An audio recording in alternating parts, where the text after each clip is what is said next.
Oh, yeah. My next door neighbor picked up gardening. She said she was inspired by watching gardening videos online. I suppose it's a good pastime, gardening that is. Digging in the dirt, planting seeds, and then watching them grow into tomatoes, green beans, and carrots. Sure, it might get you dirty and tending to a garden takes a lot of time, but the rewards are bountiful. Of course, weeds might plague you, insects could infest your crops, and animals might eat the fruits of your labor. Then there's the weather, but that's okay. Gardening is an activity that one must cultivate, so there's no point in watering it down. This point of reference will address issues of education, illegal immigration, and governmental policy. So, let's begin. What is DACA? The Deferred Action for Childhood Arrivals. DACA is an American immigration policy. Barack Obama introduced it in June of 2012, which was strategically chosen because it was the 30-year anniversary of Plyler versus Doe that prohibited public schools from requiring illegal alien children to pay tuition. In essence, DACA was a response to the shortcomings of the DREAM Act from 2001. For DACA consideration, illegal aliens must pay $495 for an application fee, as well as submit a variety of forms and documents to meet the requirements. The implementation of this involved the Secretary of Homeland Security, Janet Napolitano, issuing a policy memorandum to the heads of U.S. Customs and Border Protection, U.S. Citizenship and Immigration Services, and U.S. Immigration and Customs Enforcement. In order to qualify for DACA, individuals must meet these criteria, although they still might not be approved. Have arrived in the U.S. before their 16th birthday, lived continuously in the U.S. since June 15, 2007, was born on June 16, 1981 or after, be physically present in the U.S. on June 15, 2012, and at the time of applying for DACA consideration with the U.S. Citizenship and Immigration Services, no lawful status on June 15, 2012, have completed high school or received a GED, honorably discharged from the armed forces, or enrolled in school, have not been committed of a felony or serious misdemeanor, or 3 or more misdemeanors, and does not pose a threat to national security or public safety. DACA qualifications also include I-821D, consideration for deferred action for childhood arrivals, I-765, application for employment authorization, I-765WS worksheet, as well as supporting documentation. From its implementation, Pew Research Center estimated that 1.7 million individuals were eligible for DACA. Since June 2016, U.S. Citizenship and Immigration Services had received 844,931 applicants. Of those, 741,546 were approved, 60,269 were denied, and 43,121 were pending. California and Texas consisted of half of those applicants that were accepted. If an individual wants to study abroad or travel, there is an additional fee of $575, along with a Form I-131 Application Type D submitted to the U.S. Citizenship and Immigration Services. Travel for leisure is not permissible. Purposes considered acceptable include education, for studying abroad, employment, for work, training, and meetings, humanitarian, for medical reasons as well as family reasons. In June of 2014, Immigration Services stated that DACA applicants meet a 30-day window beginning 150 days before the expiration of their previous status. The cost is $495. There have been 606,264 cases, with 526,288 approved, 4,703 denied, and 75,205 pending. Obama said that he wished to include illegal aliens who entered into the country before 2010, as well as getting rid of the requirement that applicants be younger than 31 years old, and increasing the renewal deferral process to 2 years. The Pew Research Center estimated that this would increase eligible individuals by 330,000. Texas, along with 25 other states that were headed by Republican governors, sued the district court for the Southern District of Texas. They requested the court to enjoin implementation of expanding DACA and the Deferred Action for Parents of Americans policies.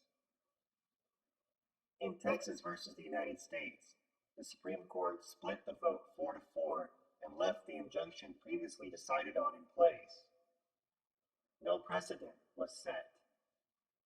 This temporary injunction does not hinder the existing DACA policy, and individuals can continue requesting acceptance and renewal of DACA that was established in the 2012 guidelines. Some states have been split on the policy. Here's a quick breakdown. In California, illegal aliens are eligible for a state driver's license, and they qualify for Medi-Cal. Arizona initially contested eligibility to obtain a state driver's license, but that was later ruled a violation. Maryland accepted the policy to bolster the state's shrinking population and cited the DREAM Act as part of not questioning an alien immigrant's status. Texas offers in-state tuition, but Governor Perry opposed the policy initially. Illinois provides in-state tuition for illegal aliens, and they will not be turned over to immigration enforcement agencies. Nebraska opposed the policy, but eventually made it possible for illegal aliens to obtain a driver's license. In Michigan, Secretary of State Johnson initially opposed issuing a driver's license to illegal immigrants. Eventually, she reversed her decision, which allowed illegal aliens to obtain a driver's license.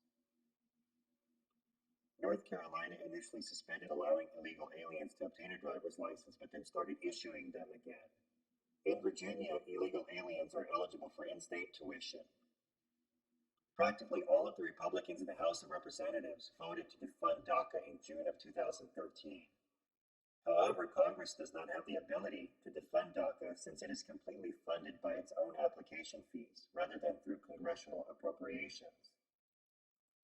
In February of 2017, 23-year-old Daniel Ramirez Medina, who had received permission under DACA, was detained in Tacoma, Washington, when his father was arrested in Des Moines, Washington. On March 1st, 2017, 22-year-old Daniela Vargas in Jackson, Mississippi was the second DACA recipient to be detained under the Trump administration. On March 10th, Vargas was released from the LaSalle Detention Center. Ramirez was released on March 29th. With cases like these in mind, Trump did make comments during his presidential candidacy indicating that he wanted to discontinue DACA. Since its inception, it has been reported that DACA has increased participation in the labor force by eligible immigrants and has increased income distribution. There was no noted increase in the number of participants attending school. Based on the study's findings, DACA found 50,000 to 75,000 unauthorized immigrants into employment. So, there's the bulk of DACA as it now stands in April of 2017. How has higher education responded in Trump's view of DACA? Well, the Chronicle of Higher Education has recently published an article titled, "How One Campus's Faculty Resistance is Speaking Out Against Trump," that addresses that question. The University of Southern California has taken issue with Trump becoming president. This includes his views of education and his nomination of Betsy DeVos as Secretary of Education. Lecturers, researchers, and professors from USC have showed their unified support against any of Trump's potential policies toward higher education by raising money to publish a page-long advertisement in the Los Angeles Times. The advertisement essentially states that faculty is willing to engage in civil disobedience and protest if members of the academic community are harmed or deported due to targeted state actions. Statements at the top of the advertisement involve themes such as valuing of knowledge, freedom, and opposing policies fueled by fear, bigotry, and propaganda. They also wrote a letter to the university's provost and senior vice president for academic affairs, Michael Quick. The aspects addressed in the letter are in response to the White House's executive orders on immigration and for support of USC's immigrant students and others in their community. Some of the interesting aspects that the letter addressed involved the creation of a dream immigrant student services center for advising purposes,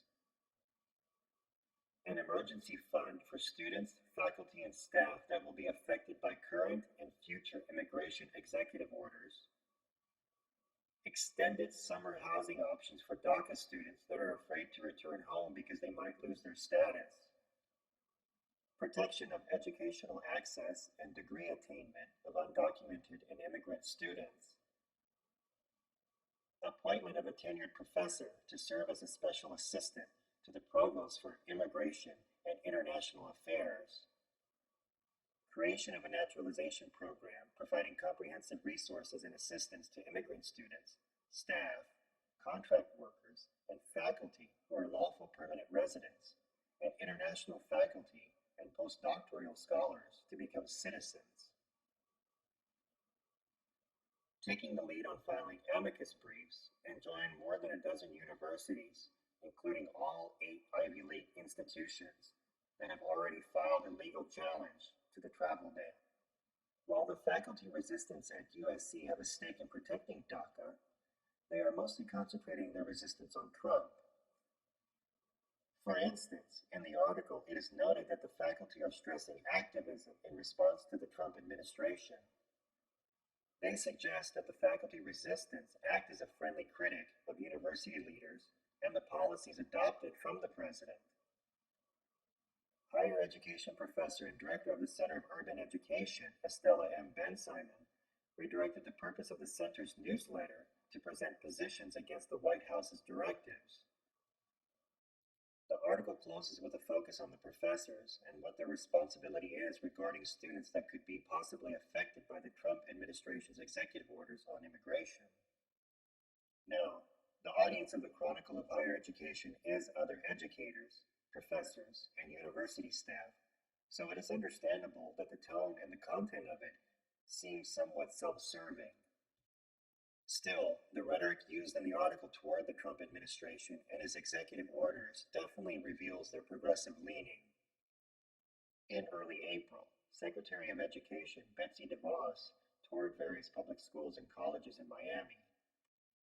She stated in an interview with the Miami Herald, students should not be concerned. They should continue to focus on their studies and continue to pursue their educations. So, with this and other statements she made during the interview, it seems she was in favor of supporting undocumented students on the DACA program. Well, on that note, we have reached the end, for now. But I'd like to leave you with one final thought. People are always forgetting things. Take for instance, the other day as I was on my way home, I came across an old friend. I almost didn't recognize him at first. He didn't recognize me either. It's funny. I had remembered him being much louder and taller. But I guess that's the way it is when so much time passes between people. They become a little quieter and rounded. Or the world becomes a lot louder and larger, with all of the roaring engines blending in with one another like a racetrack. I guess the old saying still holds true. First rule of racing: what's behind does not count. See you on the asphalt.